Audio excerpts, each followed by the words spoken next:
यज्ञे च सुरेन्द्रे च कौशिके पाद संस्पृशि निर्विशेष मनस्काय श्री वीरस्वामिने नमः।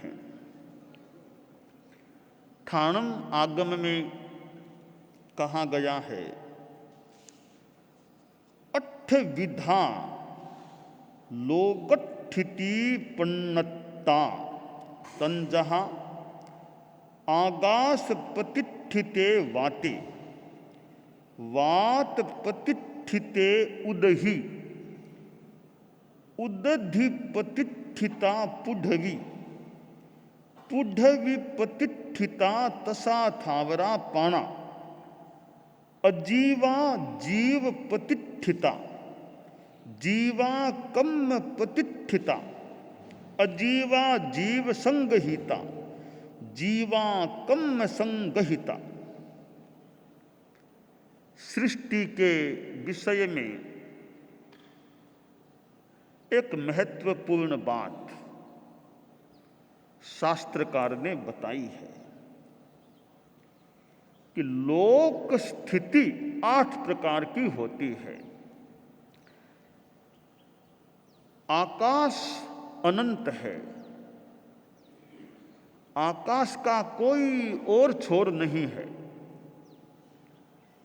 दुनिया में सबसे बड़ी चीज मैं भूल न करूं तो आकाश है। आकाश से बड़ा कुछ नहीं होता है। 6 द्रव्य हैं। धर्मास्तिकाय छोटा सा है, असंख्य प्रदेशों वाला है। अधर्मास्तिकाय उतना ही है जितना धर्मास्तिकाय है। अब देखिए, काल जो व्यावहारिक है, सूर्य चंद्र वाला, वो तो और भी छोटे क्षेत्र में है। और पुद्गल हैं तो वे भी लोक से बाहर नहीं है, थोड़ी एरिया में है। जीव हैं वे भी लोक में ही है, थोड़ी एरिया में है, सर्वत्र आकाश में नहीं है। आकाशास्तिकाय ऐसा है, वो धर्मास्तिकाय से भी बड़ा, अधर्मास्तिकाय से भी बड़ा, व्यावहारिक काल क्षेत्र सम्यक क्षेत्र से भी बड़ा, पुद्गलों के रहने के स्थान से भी बड़ा, जीवों के रहने के स्थान से भी बड़ा। तो सबसे बड़ा आकाश है।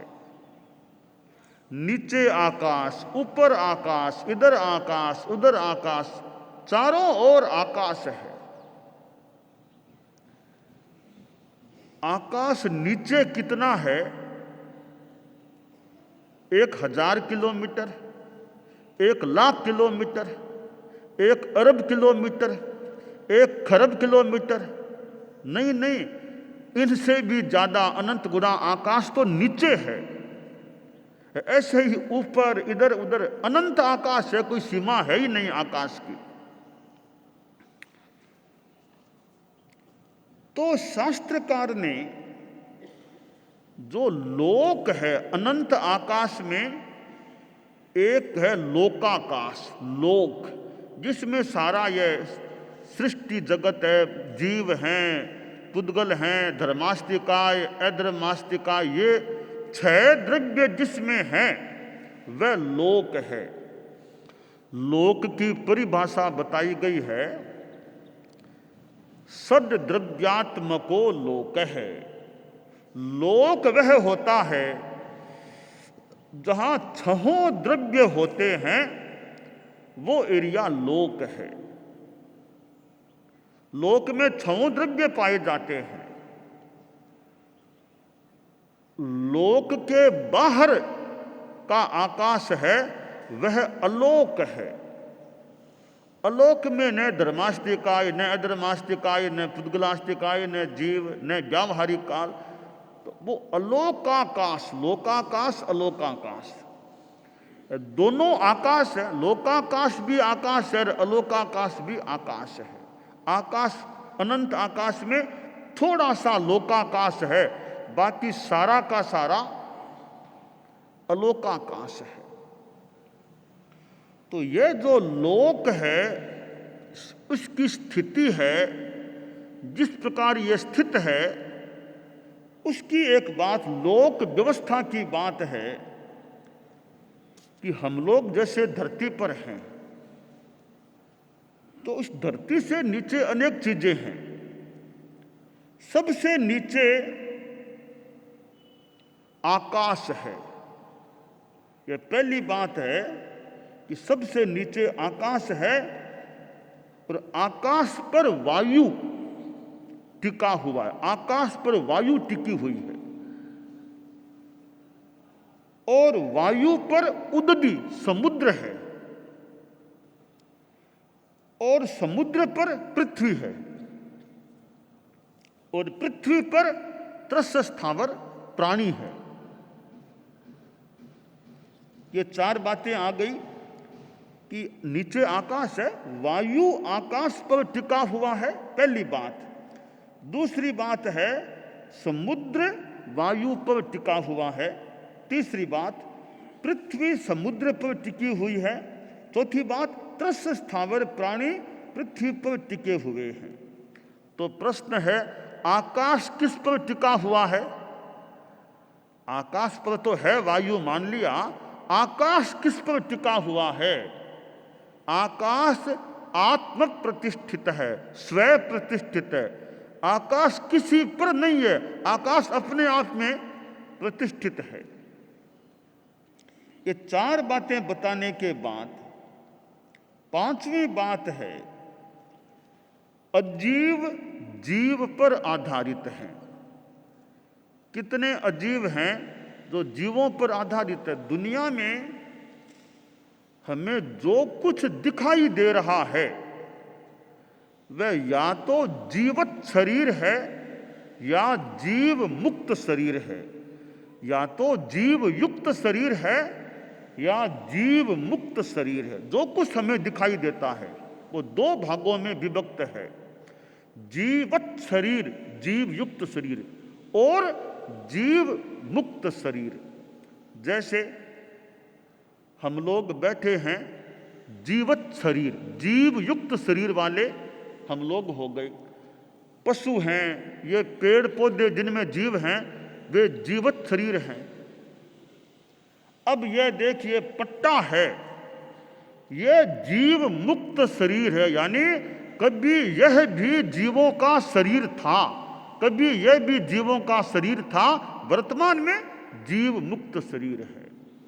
यह आंगन है, मान लो अभी जीव नहीं भी हो ऊपर, तो कभी यह भी जीवों का शरीर था।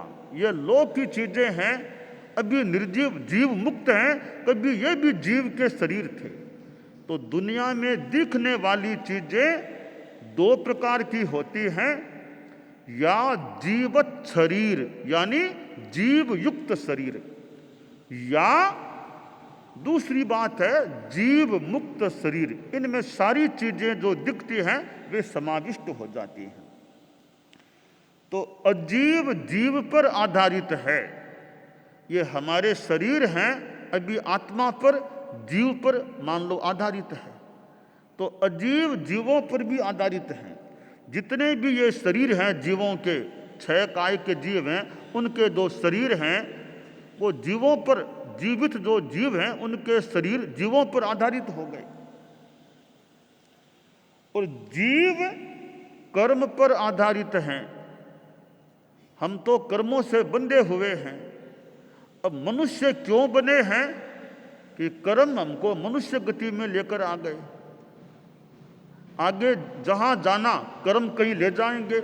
तो हम जीव तो, आत्माएं तो इस रूप में कर्मों पर आधारित हो जाती है, कर्म पर आधारित है। यह छठी बात है। सातवीं बात है, अजीव जीव के द्वारा संगृहीत हैं।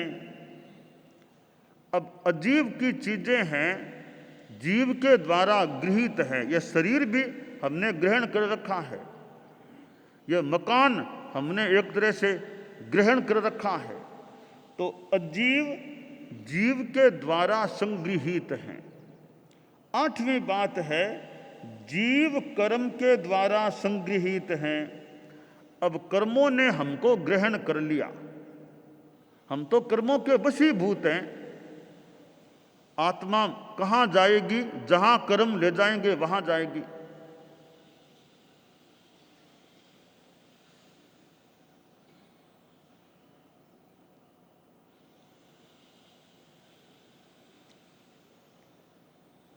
एक संस्कृत में श्लोक आता है कि पित्तम पंगुः कथः पंगुः पंगवः सर्वधातवः वायुना यत्र नीयन्ते तत्र गच्छन्ति मेघवत्। आयुर्वेद से संबंधित बात मान लें भले इसको कि वात पित्त कफ तीन चीजें हो गई, धातुएं भी है। तो कहा गया पित्त अपने आप में पंगु है, चल नहीं पाता। कफ भी अपने आप में पंगु है, चल नहीं पाता। धातुएं भी मानो कि पंगु हैं। तो जाति कैसे हैं? वायु ना यत्र नीयन्ते, वात वायु वो जहां ले जाती है वहां ये कफ पित्त आदि ये पित्त चले जाते हैं। कि कैसे? कि जैसे बादल हैं, हवा जिधर ले जाएगी उधर बादल चले जाते हैं। इसी तरह ये पित्त कफ जिधर वायु ले जाएगी उसके साथ उधर चले जाते हैं मान लो। इसी तरह आत्मा आगे कहाँ जाती है? ये कर्म रूपी वायु जहाँ ले जाती है वहाँ जीव आगे चला जाता है। तो एक तरह से जीव तो कर्मों के वशीभूत है। जहाँ कर्म ले जाते हैं वहाँ जाना पड़ता है। अपना नहीं चलता कि मैं नहीं जाऊँगा, कर्म ले जाएंगे तो जाना ही पड़ेगा। अब किसी जीव को नरक में कर्म ले जाएंगे तो जाना ही पड़ेगा, कोई चारा नहीं है, कोई आनाकानी चलेगी नहीं। जहाँ कर्म ले जाएंगे वहीं जाना पड़ेगा। तो शास्त्रकार ने कहा जीव कर्म के द्वारा संगृहीत हैं। कर्मों का ये ऐसा जाल सा फैला हुआ है कि आत्मा तो फंसी हुई है कर्मों के जाल में। अब जहाँ कर्म ले जाते हैं वहाँ जाना पड़ता है। परंतु एक बात सौभाग्य की अच्छी बात है कि आत्मा में ऐसा पराक्रम भी है कि सारे कर्मों का नाश आत्मा कर सकती है। तो आत्मा कर्मों से संगृहित भी है और कर्मों का नाश करने वाली भी आत्मा है, जीव है। तो ये 8 बातें ठाणंग में लोक की व्यवस्था की बताई गई हैं। पहली बात है कि वायु आकाश पर टिका हुआ है। दूसरी बात है समुद्र वायु पर टिका हुआ है। तीसरी बात है पृथ्वी समुद्र पर टिकी हुई है। चौथी बात है त्रस्य स्थावर प्राणी पृथ्वी पर टिके हुए हैं। पांचवी बात है अजीव जीव पर आधारित हैं। छठी बात है जीव कर्म पर आधारित हैं। सातवीं बात है अजीव जीव के द्वारा संगृहीत हैं। तो आठवीं बात है जीव कर्म के द्वारा संगृहीत हैं।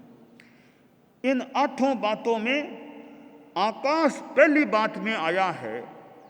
तो आकाश सबसे बड़ा है। एक दार्शनिक आदमी के पास एक युवक आ गया, बोला सर आपका बहुत नाम सुना है, आप बड़े विद्वान हैं, ज्ञानी हैं, दर्शन शास्त्र के गंभीर वेत्ता हैं। तो मन में थोड़ी जिज्ञासाएं थी। तो मैंने सोचा कि हमारे गांव में तो इतने बड़े ज्ञानी पुरुष हैं, दार्शनिक हैं, उनसे पूछ लूं। अगर आपको समय हो, आपकी आज्ञा हो तो मेरे 4 प्रश्न हैं, आपसे उत्तर की अपेक्षा है, आशा है। दार्शनिक ने कहा पूछो क्या प्रश्न है। कि सर मेरा पहला प्रश्न है सबसे बड़ी चीज क्या है? सबसे बड़ी चीज क्या होती है?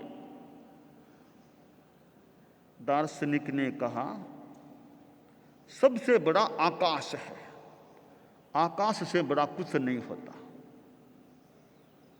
ठीक है, तो मेरा दूसरा प्रश्न है, सबसे ज्यादा आसान काम क्या है? सबसे ज्यादा आसान काम। दार्शनिक ने कहा कि व्यावहारिक जगत में देखो, दूसरों की निंदा आलोचना करना आसान काम है। कोई पूरा बात का पता नहीं रे, छानबीन नहीं रे, किसी की निंदा कर दी, बड़े से बड़े आदमी की भी मान लो निंदा कर दी, तो निंदा आलोचना करना बड़ा आसान काम है। कि ठीक है। कि तीसरा प्रश्न है, दुनिया में कठिन काम, सबसे कठिन काम क्या है?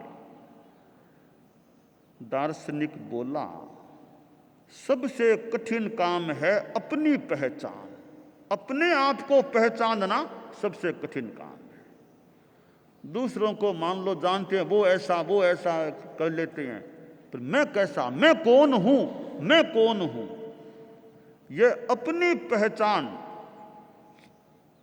सबसे कठिन काम है। कितनी तपस्या साधना करते करते आत्मा का साक्षात्कार होता है, तो अपनी पहचान सबसे कठिन काम है। तो ठीक है, अब मेरा अंतिम चौथा प्रश्न है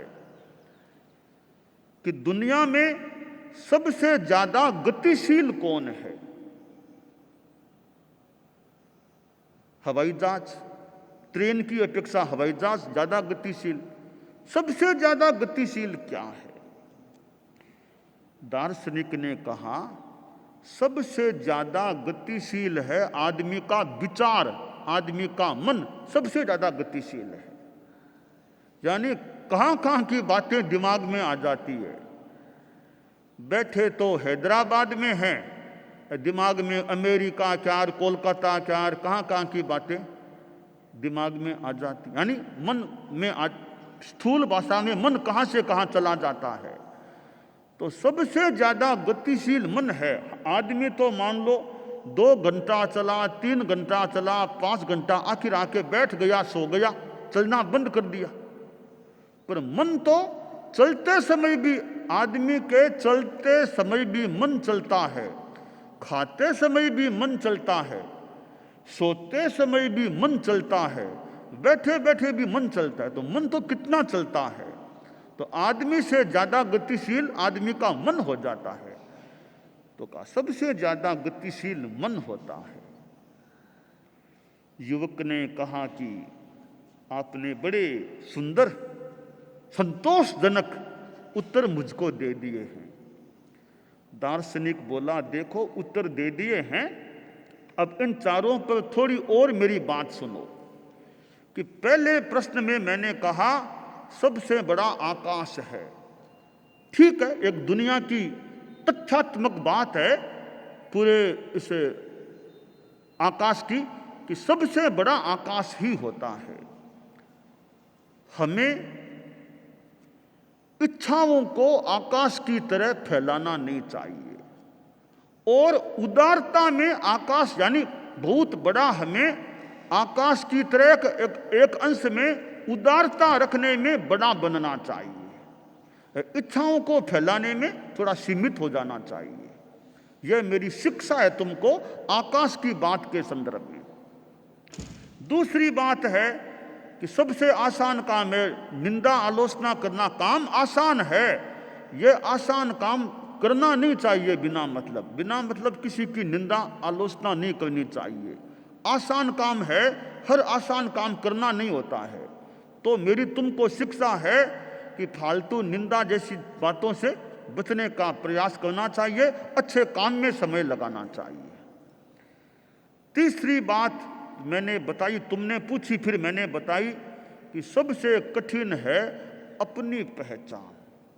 तो लक्ष्य बनाओ कि जिंदगी में अपनी पहचान करने की दिशा में भी आगे बढ़ना है।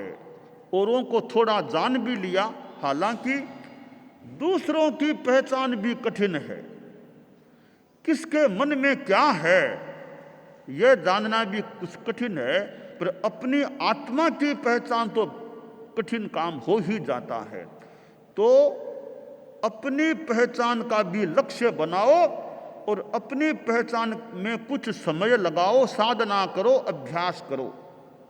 बाहर को देखते हैं, कभी भीतर में जाने का भी प्रयास करो। तो अपनी पहचान का भी लक्ष्य बनाओ। और चौथी बात है कि सबसे ज्यादा गतिशील मन है, तो मन की गति को कम करो, चंचलता को कम करो। चंचलता कम होने से तीसरी जो बात है, अपनी पहचान, वो भी कुछ आसान हो सकेगी। तो मन की गति को, मन की चंचलता को कम करने का अभ्यास करो। तो आकाश अनंत है, हम आकाश की तरह या कुछ अंशों में उदारता की दृष्टि से उन्नत और ऊंचे बनने का, बड़े बनने का प्रयास करें, यह काम्य है।